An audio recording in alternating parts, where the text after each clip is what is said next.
para sa lagay ng ating panahon ngayong umaga pa ng October 15, 2024 na kung saan sa ngayon po ay patuloy pa rin na umiihip ang northeasterly surface wind flow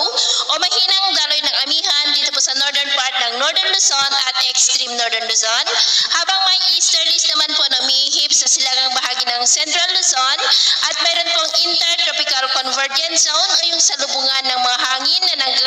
na nanggagaling po dito sa Northern Hemisphere at Southern Hemisphere na nag-i-extend po sa Visayas at Mindanao. At sa atin pong wind map forecast, may namamataan po dito na sirkulasyon na maaaring mabuo sa silangan po ng Luzon sa susunod na mga araw. Posibleng lalakas yan pero makaharangan po ng posibleng paglakas ng bugso ng amihan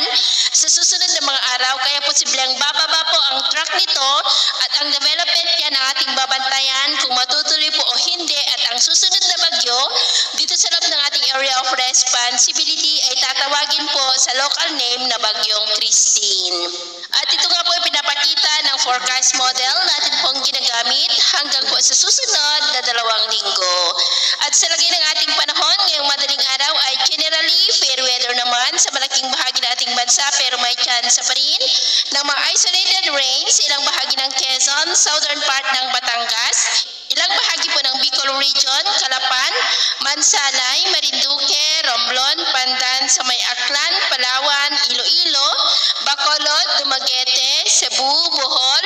ilang bahagi po ng Leyte, Northern Samar, Zamboanga Peninsula at ilang bahagi ng Northern Mindanao. At mamaya po ay sisikat ang araw sa malaking bahagi ng ating bansa, pero may chance pa rin ng maulap na kalangitan with isolated rains dyan po sa ilang bahagi ng Southern Luzon, Kabisayaan at Sulu Archipelago. At mamayang hapon,